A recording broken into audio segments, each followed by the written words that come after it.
Hi guys, Chini Vlogger. Okay, ito no.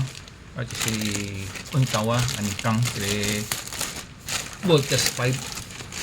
Okay. Pero itong video yung gagawin natin, iba muna. Kakaiba sa mga ibang vlogger. Okay. So i-unbox natin. Makita nila. Diretso na tayo. Ito yung first time ko ito i-unbox eh.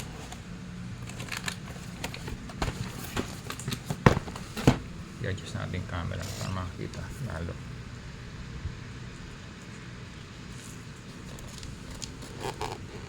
Okay. Ayan.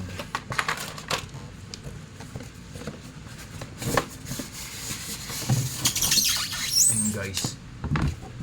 So tayo natin yung box. Patong natin. So ito muna tayo.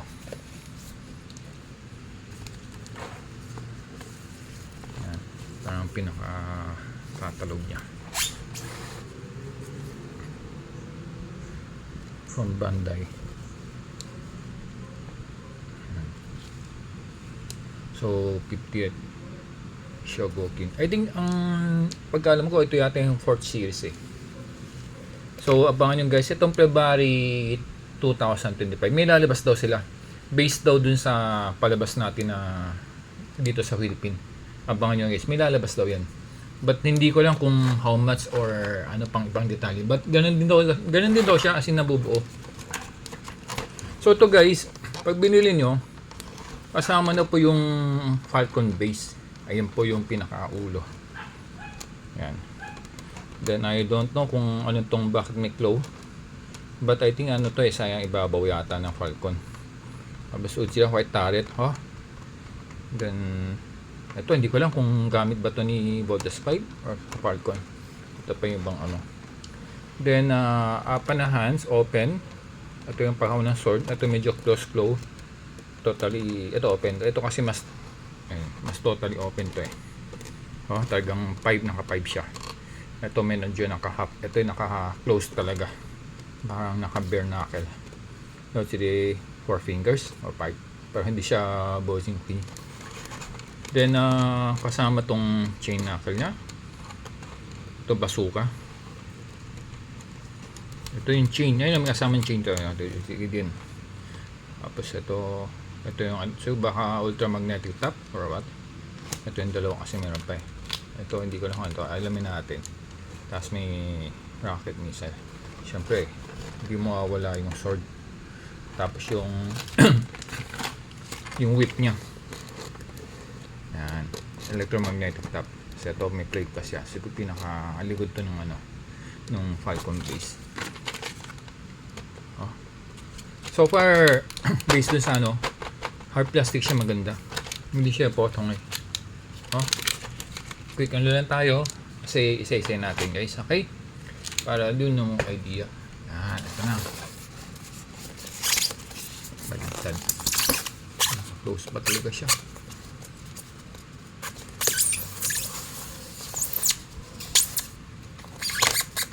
Pero, ayan. Wow. Fresh na fresh yung amoy.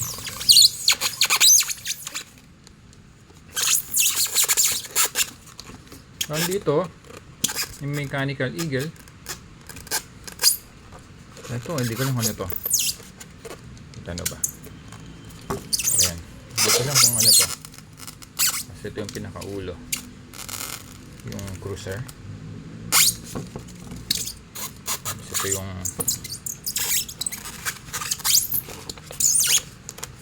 yung unit ni ayos natin sa holder. Mas detail kita nyo. Oh, di yung idea. Sorry kasi ibubukas namin. So ito yung mechanical eagle. Ito, hindi ko lang kung ito yung nakashield kasi ng parts kaya to. Parang kapitan yata ito ng mechanic sa likod eh. Ito yung pinakaulo.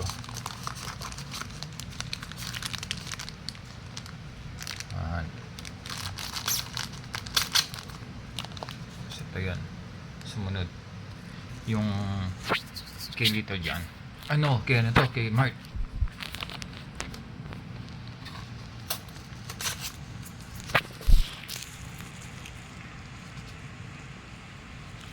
So ito yung isa. Ito yung kay Big Bird. Tama ba ako? Nagkapalit akong dalawa. Ayun.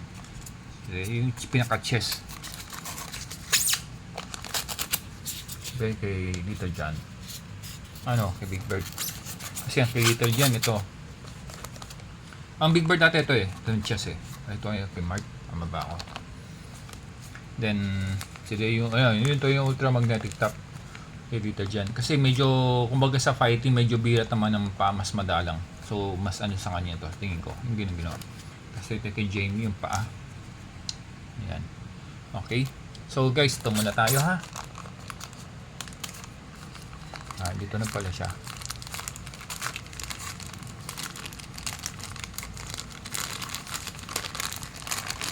Abangan nyo guys. Isa-isa natin para hindi kayo mainit. Tapos check nyo yung next video. So ito yun. Ito yung Bolt Cruiser. Tama ba ako? So ito yung pinakaulo. Pagka nag-transform, ito yung lumalabas. Pinakaulo ni Bolt Spike. Okay. Ang may hawak nito, hindi lang kakamali, si Steve Armstrong. Siya yung based sa data, no? Ang pagkakalam ko, Steve Armstrong, siya yung may hawak ng sa Bolt Cruiser muna tayo explain ko. Sa Bolt Cruiser siya yung pinaka-combine na ulo o yung robot. Okay? Prominent na white, blue, and red ang kulay niya. Tapos siya yung sa-serve ng main command center when the team combines into a Bolt machine. Okay? Meron siyang equipped na radar and communication system para sa coordination ng tactical na fighting nila. May ability na fire energy beams missile para sa long range combat. Okay, yan ability ng ship niya. Aspect niya, napakabilis ito, ultra extremely fast, parang siyang sunjet fighter. Ang weapon niya, twin energy cannon, missile launcher, tapos may advanced sensor na array enemy detection and targeting. Yan yung machine na capability niya. Okay. Ngayon, sino naman si Steve? Okay. Explain ko sa inyo guys ha. Si Steve,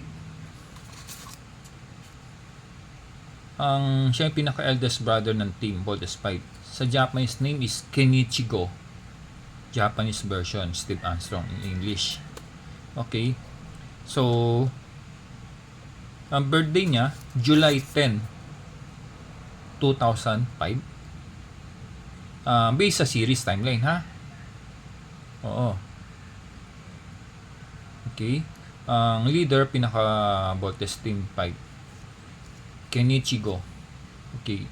English name, Steve Armstrong. Ang hobbies niya, mag-kendo, yung mga Japanese swordsmanship. Okay. Para mag-serve as discipline and strategic nature. Tapos ang favorite niya, horseback riding. Okay. Tall, white. Tall with black hair and excuse me, strong physics body.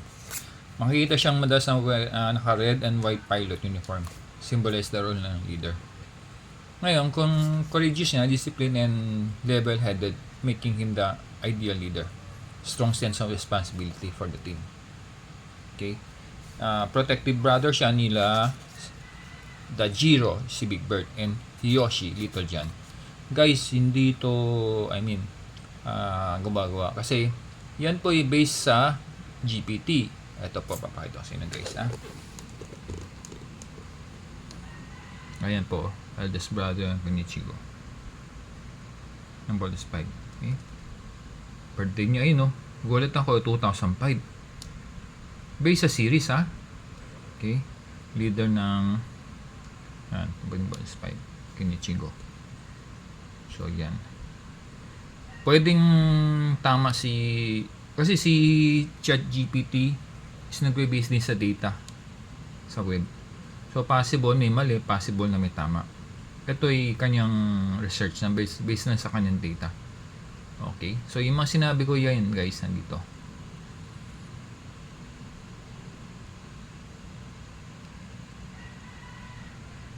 Okay? So sino naman yung si ayan. Yun ko na kanina eh. Nawala.